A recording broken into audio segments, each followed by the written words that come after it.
Om Swastiastu. Selamat malam Bapak dosen, selamat malam rekan-rekan semua. Di sini kami dari kelompok 13 ingin mempresentasikan materi yang kami dapat yang berjudul berbagai instrumen derivatif, opsi, dan future. Sebelum itu, izinkan kami memperkenalkan anggota kelompok kami. Yang pertama, saya sendiri, ada Ikoma Egi Warka Putra sebagai moderator dan presentator pertama.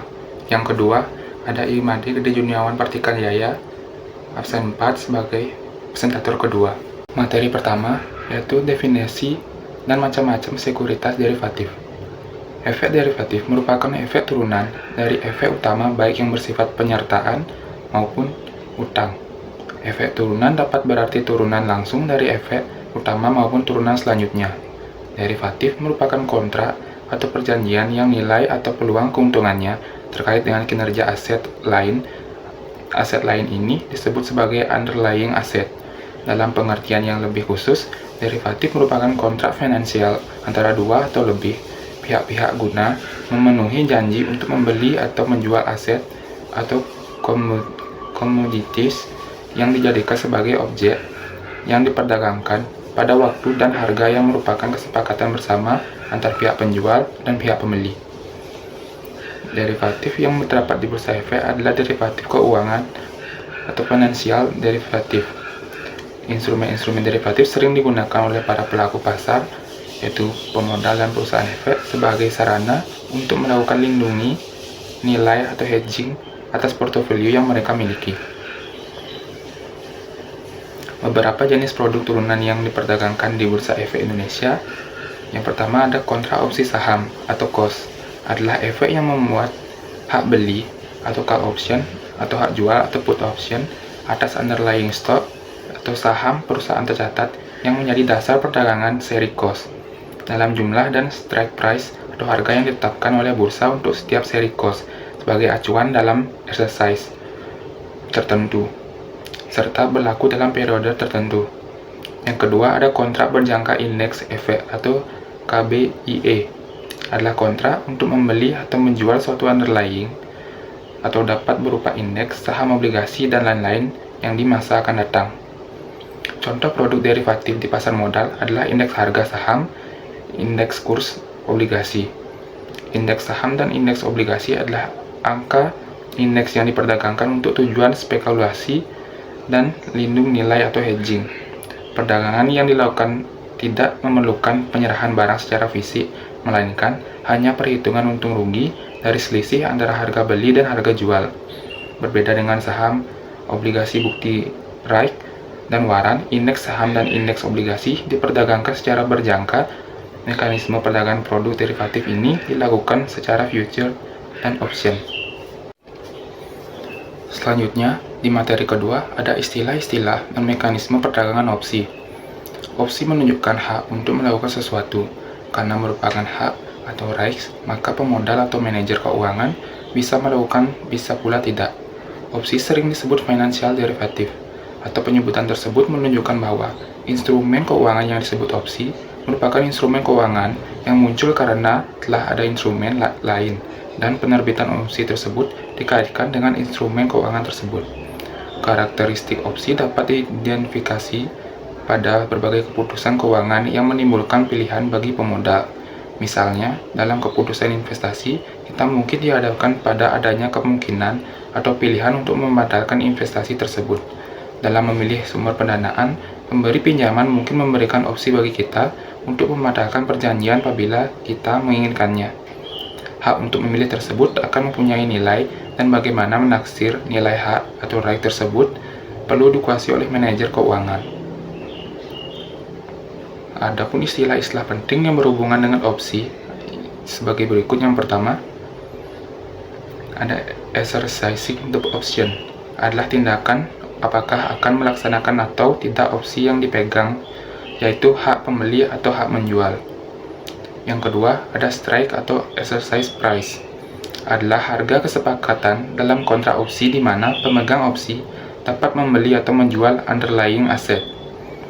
Yang ketiga, ada expiration date, adalah tanggal waktu jatuh tempo dari opsi setelah expiration date opsi dinyatakan mati. Yang keempat, ada American dan European Option. Opsi tipe Amerika memberikan kesempatan kepada pemegang opsi atau taker untuk mengeksersis haknya setiap saat hingga waktu jatuh tempo. Sedangkan opsi Eropa hanya memberikan kesempatan kepada pemegang opsi atau taker untuk mengeksersis haknya pada saat waktu jatuh tempo. Untuk materi selanjutnya, ada opsi call dan opsi put. Yang pertama, opsi call atau opsi beli adalah opsi yang menunjukkan hak untuk membeli suatu saham dengan harga tertentu. Kontra opsi berisi dengan 4 hal utama. Yang pertama, nama perusahaan yang sahamnya dapat dibeli. Yang kedua, jumlah lembar saham yang dapat dibeli. Yang ketiga, harga pembelian sahamnya yang disebut dengan exercise price atau strike price. Yang keempat, tanggal opsi kadaluarsa, yaitu tanggal terakhir opsi dapat digunakan yang disebut dengan expiration date. Pada opsi beli ini terdapat dua pihak yang disebut. Yang pertama, pembeli opsi beli atau biasa disebut call option buyer atau juga long call. Yang kedua, penjual opsi beli atau biasa juga disebut call option seller atau juga short call. Yang kedua, ada opsi put yaitu opsi jual. Opsi ini menunjuk hak untuk menjual suatu saham dengan harga tertentu pada waktu tertentu. Kontra opsi ini juga berisi nama perusahaan yang sahamnya dapat dijual, jumlah lembar saham yang dapat dijual, harga penjualan sahamnya yang juga disebut dengan exercise price atau strike price, dan tanggal kadaluarsa atau expiration date. Pada opsi jual ini juga terdapat dua pihak yang disebut. Yang pertama, yaitu pembeli opsi jual atau biasa disebut put option buyer atau juga long put. Yang kedua, penjual opsi jual atau biasa juga disebut put option seller atau juga short put. Selanjutnya ada nilai kontra opsi. Kontra opsi adalah mempertemukan antara suatu perkiraan harga dari pihak penjual dan pihak pembeli. Yang pertama, pada bagian opsi beli atau call option berisi yang pertama in the money atau harga kesepakatan exercise price kurang dari harga saham pada saat transaksi. Yang kedua, at the money atau harga kesepakatan sama dengan harga saham pada saat transaksi. Yang ketiga, out of the money atau harga kesepakatan lebih besar dari harga saham pada saat transaksi. Yang kedua pada opsi jual atau put option yang berisi yang pertama in the money atau harga kesepakatan lebih besar dari harga saham pada saat transaksi. Yang kedua, at the money atau harga kesepakatan sama dengan harga saham pada saat transaksi. Yang ketiga, out of the money atau harga kesepakatan strike price kurang dari harga saham pada saat transaksi. Yang kelima, atau near the money, yaitu istilah yang digunakan baik pada opsi beli maupun opsi jual untuk suatu harga kesepakatan yang mendekati harga nyata atau harga aset acuan. Sekian materi yang dapat saya sampaikan. Untuk materi selanjutnya akan dibacakan oleh Dede. Baik, terima kasih atas waktunya moderator. Di sini saya akan membahas mengenai hedging, covered call, protective put, dan portfolio insurance. Penggunaan opsi untuk lindung nilai atau hedging. Hedging adalah tindakan yang dilakukan untuk melindungi sebuah perusahaan dari exposure terhadap nilai tukar. Exposure terhadap fluktuasi nilai tukar adalah sejauh mana sebuah perusahaan dapat dipengaruhi oleh fluktuasi nilai tukar. Melindungi satu saham dengan suatu opsi disebut dengan hedge, yang didefinisikan sebagai suatu cara menggunakan turunan-turunan untuk mengurangi atau kalau mungkin saling menghilangkan risiko dari aktiva yang akan dilindungi. Opsi jual digunakan untuk melindungi dari penurunan harga saham yang dimiliki oleh investor. Karena opsi jual digunakan untuk memproteksi penurunan harga suatu saham, maka strategi penggunaan opsi untuk perlindungan ini disebut dengan protective put. Sebaliknya, opsi beli digunakan untuk perlindungan kenaikan harga saham yang harus dibeli oleh investor yang melakukan transaksi penjualan pendek. Selanjutnya, perlindungan penurunan harga saham atau protective put. Investor membeli suatu saham dengan harapan harganya akan naik sehingga jika dijual akan mendapatkan return yang positif. Kenyataannya, harga saham dapat turun. Untuk menghindari kerugian besar dari penurunan harga saham ini, investor dapat menggunakan opsi menjualnya. Dengan demikian, opsi jual dapat digunakan untuk memproteksi penurunan harga saham. Strategi lindung nilai harga saham dengan opsi jual ini disebut dengan nama jual terproteksi atau protective put. Selanjutnya, melindungi opsi atau covered call. Covered call adalah strategi membeli terlebih dahulu sahamnya dan pada saat bersamaan menjual opsi jualnya. Kondisi ini terjadi jika penerbit opsi jual akan mengalami kerugian jika saham naik. Pembeli opsi akan menggunakan haknya untuk membeli sahamnya dengan harga lebih murah dibandingkan dengan harga pasar yang naik tersebut. Penjual opsi harus menyediakan saham ini dan membelinya di pasar dengan harga jual yang lebih tinggi. Untuk mengatasi kerugian ini, penjual opsi jual dapat membeli terlebih dahulu dan pada saat bersamaan menjual opsi jualnya. Selanjutnya yaitu portfolio insurance.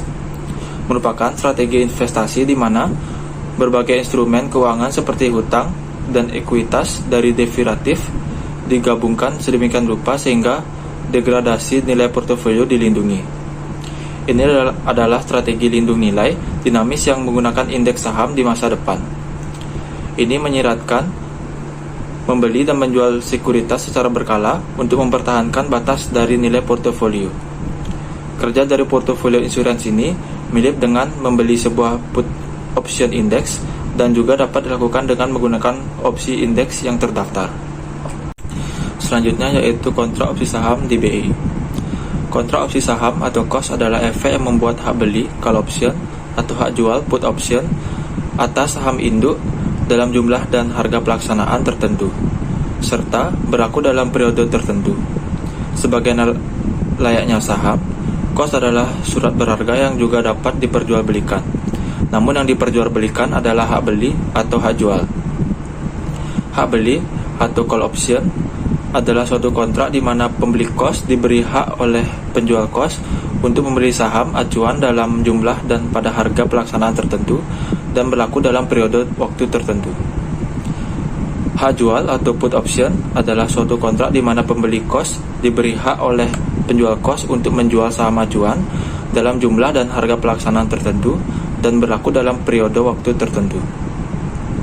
Beberapa manfaat KOS bagi investor. Yang pertama, berfungsi sebagai sarana lindung nilai atau hedging investasi terhadap pada saham acuan atau underlying stock. Yang kedua, yaitu bagi investor yang telah memiliki saham acuan underlying stock option dapat menerima tambahan income selain dari dividen, yaitu dengan menerbitkan call option atas saham mereka. Untuk itu, investor memperoleh passive income berupa call premium yang dibayarkan oleh taker call. Selanjutnya yaitu kontrak futures. Kontrak futures merupakan perjanjian antara pembeli dan penjual yang berisi hal-hal berikut ini. Yang pertama, pembeli futures setuju untuk membeli sesuatu komoditi atau aset tertentu dari penjual futures dalam jumlah tertentu, dengan harga tertentu, dan pada batas waktu yang ditentukan dalam kontrak. Yang kedua, penjual futures setuju untuk menjual suatu komoditi atau aset tertentu kepada pembeli futures dalam jumlah tertentu, dalam harga tertentu, dengan pada batas waktu yang ditentukan dalam kontrak. Jadi, kontrak futures adalah suatu kesepakatan kontrak tertulis antara dua belah pihak, pembeli dan penjual, untuk melakukan dan menerima penyerahan sejumlah aset atau komoditi dalam jumlah, harga, dan batas waktu tertentu. Dalam kontrak futures ada beberapa istilah penting yang perlu diperhatikan, antara lain yaitu yang pertama, sesuatu komoditi atau aset yang disetujui kedua belah pihak untuk dipertukarkan disebut dengan underlying asset. Yang kedua, tanggal yang ditetapkan untuk melakukan transaksi disebut dengan settlement date atau delivery date. Yang ketiga, harga yang telah disepakati oleh kedua belah pihak yang berkepentingan untuk melakukan transaksi disebut dengan future price. Yang keempat, pihak yang menyetujui kontrak untuk membeli aset yang menjadi patokan di kemudian hari disebut sebagai pemilik atau owner kontrak futures, atau dikatakan mengambil posisi long futures atau long position. Yang kelima, pihak yang menyetujui kontrak untuk menjual aset patokan tersebut di kemudian hari disebut sebagai penjual atau seller kontrak futures. atau disebut juga berada pada posisi short futures atau short position. Kontrak futures mempunyai jarak waktu dengan settlement date yang berbeda satu dengan yang lainnya. Ada yang sangat dekat, sedang, ataupun jauh. Kedua belah pihak dalam kontrak futures dapat menunggu pelaksanaan kontrak futures sampai dengan settlement date, atau bisa juga keluar dari posisinya, melikuidasi posisi sebelum settlement date dengan cara mengambil posisi yang berlawanan pada kontrak futures yang identik. Dalam arti, pihak pembeli atau penjual tidak bisa begitu saja membatalkan kontrak dan melarikan diri dari kewajibannya. Oleh karena itu, untuk membatalkan kontraknya, mereka harus mengambil posisi berlawanan. Jika ingin melikuidasi posisi mereka, maka pembeli futures akan menjual kontrak futures yang identik, dan penjual futures akan membeli kontrak futures yang identik pula. Kontrak futures yang identik adalah kontrak futures yang mempunyai underlying dan settlement date yang sama. Selanjutnya yaitu kontrak future LQ45 DBE. Pada kontrak future index tidak ada penyerahan aset atau sekuritas. Pihak-pihak yang terlibat akan menyelesaikan kontrak dengan menggunakan kas. Serah terima kas dilakukan berdasarkan perbedaan antara harga kontrak pada suatu hari tertentu dengan harga pada awal kontrak dibuat. Harga kontrak adalah perkalian antara kontrak multiplier dengan nilai indeks. Harga futures dari kontrak akan dipengaruhi oleh beberapa faktor fundamental, yaitu yang pertama, keuntungan perusahaan. Semakin tinggi keuntungan perusahaan akan semakin tinggi harga saham, maka harga future index akan semakin tinggi. Yang kedua, tingkat bunga. Semakin tinggi tingkat bunga berarti semakin tinggi tingkat return yang diharapkan. Hal ini menyebabkan turunnya harga saham, sehingga harga future index akan semakin rendah. Yang ketiga, kondisi ekonomi. Kondisi ekonomi akan mempengaruhi melalui ekspektasi keuntungan yang akan diperoleh perusahaan. Kondisi ekonomi yang kuat akan meningkatkan keuntungan perusahaan sehingga harga dari future index akan semakin tinggi. Di Indonesia, indeks yang dapat digunakan sebagai basic future index adalah indeks LQ45. Yang pertama, LQ45 Futures. Kontrak future LQ45 merupakan salah satu kontrak future finansial di Indonesia dan diperdagangkan di Bursa Efek Indonesia. Kontrak perdagangan komoditas diperdagangkan di Bursa Berjangkap Jakarta atau BBJ. Kontrak future LQ45 menggunakan underlying index LQ45. LQ45 telah dikenal sebagai benchmark saham-saham di pasar modal Indonesia. Di tengah perkembangan yang cepat di pasar modal Indonesia, indeks LQ45 dapat menjadi alat yang cukup efektif dalam rangka melakukan tracking secara keseluruhan dari pasar saham di Indonesia. Untuk mengkonversi nilai per kontrak future LQ45 ke dalam nilai rupiah, digunakan sebuah kontrak multiplier di mana setiap poin indeks LQ45 berharga 500.000. Investor yang ingin membeli kontrak future LQ45 harus membayar margin awal atau initial margin, yaitu 3 juta per kontrak. Perdagangan kontrak future LQ45 ini memberikan banyak manfaat. Antara lain, yang pertama, manfaat lindung nilai atau hedging. Yang kedua, nilai kontrak future LQ45 di pasar future akan memberikan suatu prediksi mengenai pergerakan indeks LQ45 di pasar spot di masa depan. Yang ketiga, perdagangan kontrak future LQ45 berpotensi untuk meningkatkan aktivitas bursa saham karena di samping memberikan alternatif investasi baru bagi investor, juga akan memberikan fasilitas untuk mengurangi risiko kerugian bagi investor yang di bursa saham. Selanjutnya yang kedua yaitu mini LQ45 Futures. Mini LQ45 Futures adalah kontrak yang menggunakan underlying yang sama dengan LQ45 Futures, yaitu indeks LQ45.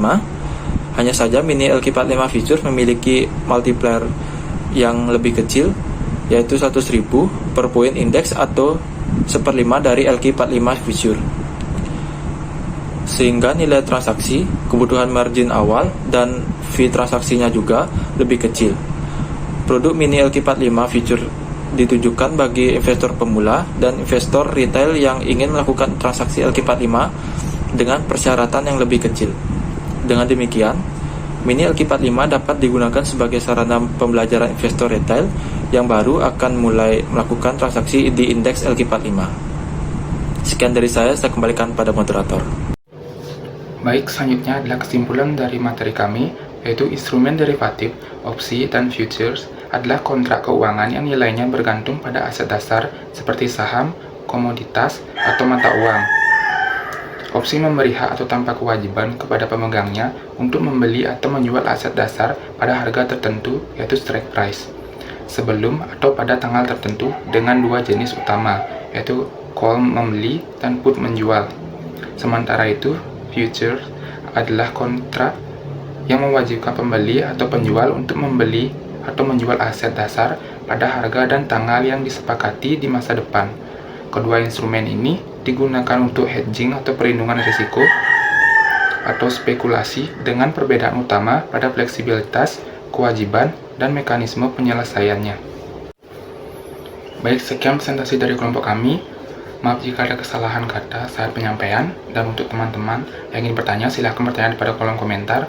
Sekian yang dapat kami sampaikan. Terima kasih dan selamat malam.